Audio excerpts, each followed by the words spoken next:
Morning everyone, this is Mike and we're in beautiful Pompano Beach this morning, Florida. And what we're doing is a little concrete restoration. We got a big pour this morning.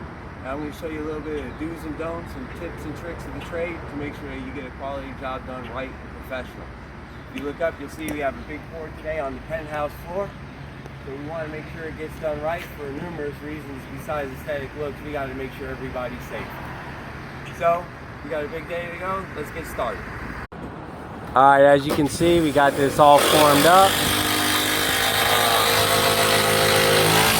Plenty of braces put in to support all this weight. And in the front here, we're going to run a 2x4 in front of our other form just to really make sure it sits in there nice. If it blows out at all and you get any sag, what's going to happen is as that concrete comes down, it's going to leave a space underneath the rebar and it's going to create a void, which is also going to cause cracking. So you always want to make sure that this is supported nice and strong. You don't want it to blow out at all. Alright, well here we are. We're all formed out. We got all our forms in nice and strong. You see we got plenty of material set up. We actually are lucky enough to have a little small mixer up here with us instead of mixing it in a bucket because we have so much concrete to lay. Probably going to be a little bit more than a yard. I didn't take an exact measurement, but just so you know, a yard is roughly a pallet. A pallet consists of 60, 55-pound bags of concrete. So you do the math, we're probably going to have about 3,000 pounds up here by the time we're done. So you see why it's so important to make sure that your forms are in right. We got one guy right here, he's putting in chairs. These are nice. You used to have metal ones, now we got these nice little plastic ones.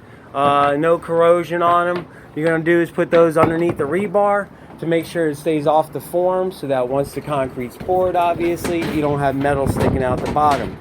I got another man over here and right now he's spraying a little bit of muriatic acid and water mixed. Usually use about 7 parts water for 1 part of muriatic acid. And what he's doing is he's spraying that on the edge of the existing concrete so that we get a good bond. You can't have something bond if it's not cleaned all the way. So he's just going to spray a light little layer, foams up maybe a little bit, not too much, and then he's going to wipe it off really well. He's going to, dab water, splash it up there. And you don't have to be ginger with the water because we're going to want to wet this concrete before we pour it anyway. If the concrete's not wet, it's going to suck the moisture out of the new concrete we're putting in, and it's not going to allow for a proper bond. So we want to make sure that that concrete that he's wetting is nice and wet so that we get a good bond with our new concrete. After he's done wiping off all the muriatic acid, you want to make sure you get a thorough rinse on it. Once he's done, we're going to go ahead and put a bonding agent on it, which he has in the bucket right there. You want to do that once the concrete's wet. He's going to take a brush and he's just going to, pretty much slop it on there. We want to make sure that everything is coated really well with bonding agent. Like I said, this is going to be our bond from the old concrete to new concrete. And we want to get the strongest bond that we possibly can. Once all that's set up, we're going to go ahead and start mixing concrete. We're going to test our slump. Make sure that we got a good mix, that it's nice and sturdy. You don't want it too runny. If you have your concrete too runny, what's going to happen is you're going to get a lot of bleed water coming out of the concrete. As that bleed water comes out of the concrete, it's evaporating. And as it evaporates, every space in between that ends up becoming pretty much hollow. And that's how you get a lot of cracks. You want your concrete to be dense. This way, it settles in nice, we're going to pack it good, and we don't have any issues with cracks in this thing. Another reason why we're using this bonding agent on the side of the concrete. We don't want any shrinkage cracks. Concrete does not like to bond to old concrete. The only way to get a consistent tensile strength of your concrete is with a solid pour. Now when you're pouring to an existing concrete, you want to get the best bond you can, and even then we're probably going to get about 80%. Biggest tip here though is make sure your concrete is mixed right. One of the biggest problems a lot of people have, they want to float it out, they want to get it easier. It's easier to work with when it's wet, but the problem is it loses its strength. Like I explained, all that water takes up space. As it evaporates, it leaves empty space, which keeps your concrete weak.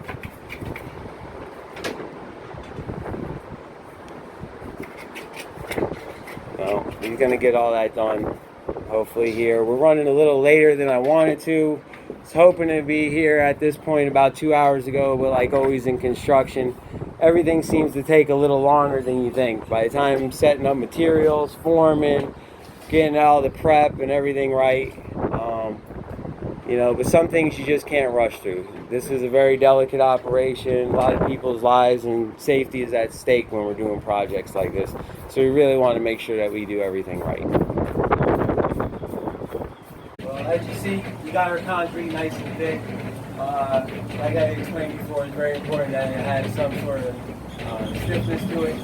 Too much water is no good. It does make it easier for the flow, but it's going to weaken our concrete. So much so, quick little interesting fact, that over a yard of concrete, roughly a pallet, if you add a 5-gallon bucket of too much water for the entire yard, if you were mixing it in a big mixer, and you put just a 5-gallon bucket of water too much, you can lose up to 200 psi for your concrete. That's 200 pounds per square inch less strong your concrete will be with only one 5-gallon bucket of water too much. So it's very important that your concrete is somewhat stiff. You want to be able to work this in. You don't want to be whooshing around a big pile of water. So as we float this in, I'm going to take my margin trowel too, and I'm going to make sure I scrape these edges. Even though it's been wet and it's been bonding agent, you want to make sure that this side gets a good bond to it. You don't want to just dump in some raw concrete against some dry old concrete. New concrete and old concrete does not like to bond together. As you can see, if I just take it and throw it up against here, how it falls back, you want to make sure that you got a good coat on there, so you got a good bond when this is all over there. So I'm going to make sure it's nice and high, get it good where I need it, and I'm just going to float him out for now. Now he's not ready to be a finished coat, nearly ready. You're going to want to wait till it's nice and stiff, where when you push your fingers on it, you barely leave a finger indentation. Then you could come back with a little bit of water, smooth it out, really get a nice finish. Right now what you're getting is a rough finish. You're just trying to get it level. Now some people can use a string, a street board. If I had another piece of form here, I could run a street across it, sort of like this, and get it nice and level across. But as you can see, I don't have that. So I got to use my eye and my knowledge to just try and get a nice even line here and float him out about the level where I need it. So I'm just going to take it, and I'm going to try and keep to that old line of concrete that I had and bring him right across. Bring him right across. I'm going to work him to the edges all the way up. Make sure I overlap the old concrete. I'll bring it in a little bit even. Get some of that looser stuff up top by shaking it. Like you see, you get a nice bond to that concrete. Come back. And as it gets stiffer, I'll be able to work it more and more. I'll add a little bit of water to the surface of it so that it cures nicely. The reason concrete likes to crack is because when the bottom layer takes a while because it's sealed in, and the top layer is getting evaporation, it's not curing at the same rate. You want it to cure at the same time. So once I get this all floated, I'm going to put a little water across the top and use something to even seal that water in if you can. A wet blanket, a piece of plastic, or just keep water on it if you have the time to stay here and keep working it. But you can't just dump concrete in a hole, float it smooth and walk away and expect you're going to have a strong, durable concrete that's going to last, especially for years on a slab like this. This kind of work takes a little bit of time. I'd like to reiterate how important it is to pack your concrete to make sure we get all the air bubbles out. You want a nice solid pour. Usually you can use a vibrator for this. You can take a stick, jam it in there, beat on it with a hammer, your form and stuff. A good friend of mine showed me a nice little trick though. If you can, you just take your chipping hammer even and gently go in and And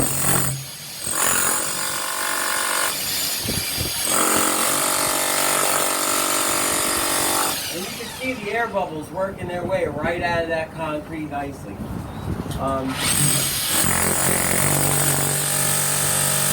You want to really do this until there's pretty much no more air bubbles coming out, and then do it a little more to make sure. Like I said, if it's not packed right, if there's too much water, you can lose a lot of your tensile strength in your concrete. About 200 PSI per square foot is a lot. You know, when you're talking about concrete and how much strength you actually have. Well, if every little factor starts deteriorating your number from 200 PSI for too much water, 80% bond compared to 20% bond. You know, you put all these little numbers together, you're going to end up with concrete that's not even workable. You would have been better off leaving the old stuff there if you don't do it right. So we really want to make sure we take the time to do all the steps right and make sure that we get a nice equal pour, no air bubbles in it, bonded, secured, and so that it cures. And you want to leave that curing process for about 7 to 10 days if you can. The longer concrete cures, the stronger the bond's going to be. The stronger the bond, the longer it's going to last. If it's got any impervious flaws in it, what's going to happen is you get a lot of your elements, mainly salt, but right here by the beach, that's the worst. Your chloride is going to go down through these cracks in your concrete, and they're going to eat away at your rust, eat away at your rebar and create rust, which is the problem we had to begin with. You know, you get a nice little surface rust, which you're usually always going to see a little bit on some rebar when you pull it out, because concrete is not impenetrable. You know, it's porous.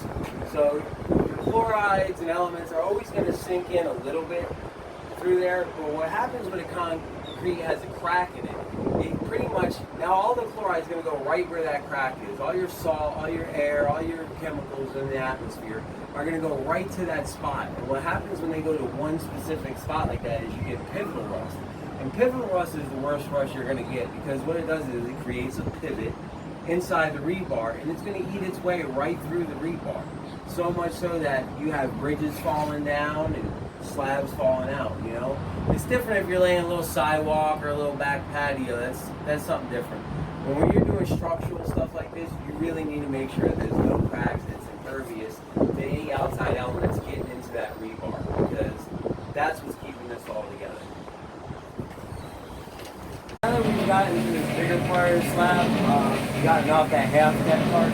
What I want to do, I really, re-wet this. It's been bonded, it's been cleaned. But what I got now here, I like to call a bonding slurry. And what I do is I make 50% bonding agent, 50% water, and just some straight Portland, no rock.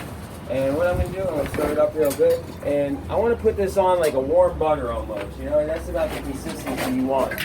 And you just really want to get this on here really well. This is going to show the best bond you could possibly get, because now I've already have concrete on my thin edge. So I'm going to get it in here, and I got all these cracks up underneath, so it gets to the form. So by doing this, you can already see the type of bond I'm going to get.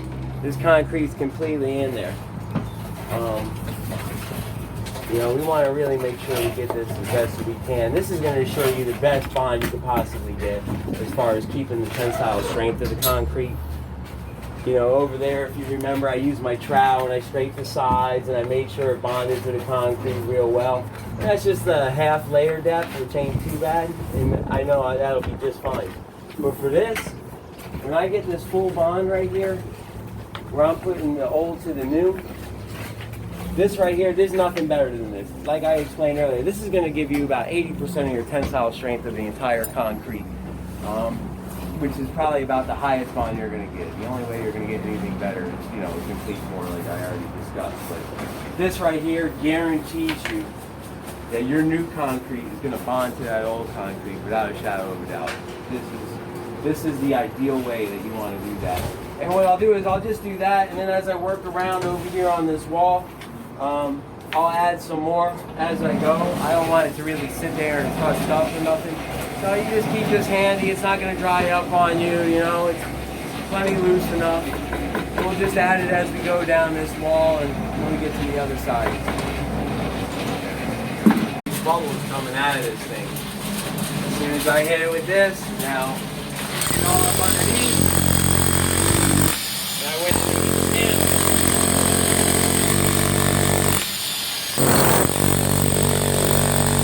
You're not trying to drill through to China. You just want to give it a nice vibration. But if you come around here real quick to this side and look, you can see the level of the concrete went down, but it went down up in everything. Look at how nice that is right there. You can already tell that's going to be a great bond. Everything's down in the holes. Just by I have them gaps.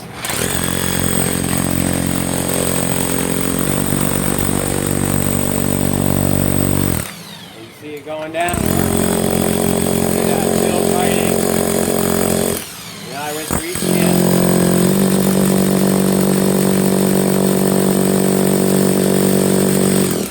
Look at it, it looks like a soda the way it's bubbling up. All the bubbles are coming out of this. That's what we want.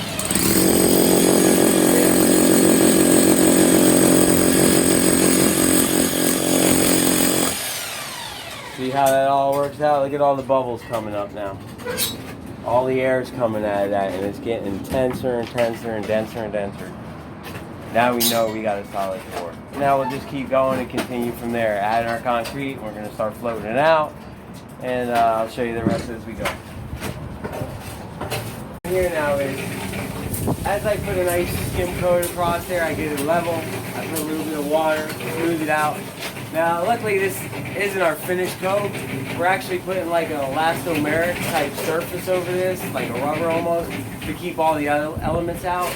But we want to still get it pretty smooth, you know, as smooth as possible. But it doesn't have to be like glass, which luckily for me. But what I do is after I smooth out as much as I want, I put my board in here. So now I got, instead of fresh concrete, I have something to work against, work up to.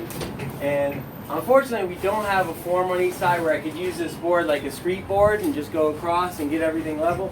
So I got to use my eye, my little bit of knowledge of this. And what I'm going to do is I'm going to bring this down as much as I can, try and keep it somewhat level with my eye. I'll work this concrete, you know, best I can with this board, save me from doing a lot of stuff.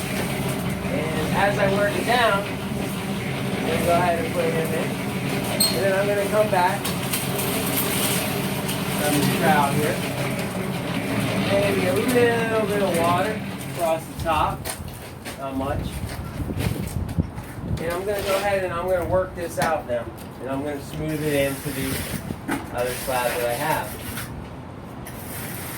So I get a nice even layer all the way across.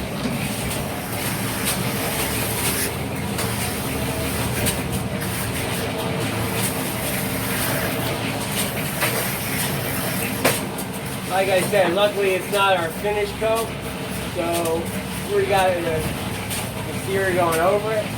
But I still want to get it all level. I want to make sure it's got a decent little pitch on it and everything works out good. So I don't have issues later. If I have little low spots or whatever, I can simply go in with a little bit of concrete, work him in, and get him nice and smooth like so as I go across where my board was. And I'm just going to work this all the way up to this board again. And then we're just going to put more concrete here, pull it towards us, and keep smoothing and finish it. Put a little water across the top. As you see, the sun's starting to beat down on us over here. We don't want it to dry too quickly. We need it all to cure evenly. That's the big issue, the curing. You got to cure properly. You got a little low spot, just put them in, wiggle it, work it in a little bit, come back through, smooth them out. I'm going to smooth that all the way up to here, and then we're going to keep going. It should come out a nice pour when we're done. Other than that, that's pretty much it. Follow it all the way through. Keep working your board, working your concrete. Keep it a little damp on the surface. When we're all done, what we're going to do, take a piece of Visqueen or something. I'll put a little water. Once I get to the finish stage, obviously I can't do that now. I got to wait till it sets up. And like I explained earlier, where it's somewhat dense, where you're barely leaving a fingerprint. Then I can really put the finish on this concrete. And we'll put a little bit of water down to keep it moist, and we're going to cover it with Visqueen and leave it like that for about a good week. We want this thing to cure properly. I hope this was helpful for y'all and explains a lot of detail about it so you do a professional job. If you have any other questions or comments, love to hear them. We're going to do other videos. I'll show you the excavation process. Obviously, this is the pouring process and the finish process that we're going to do. Whether it be doors or windows, concrete restoration, roof repairs, all of your construction adventures, we're going to be taking on a little journey with it, step by step. So if you have any questions or comments, love to hear them. Help share the information so everybody can do a professional job out there. Thank you.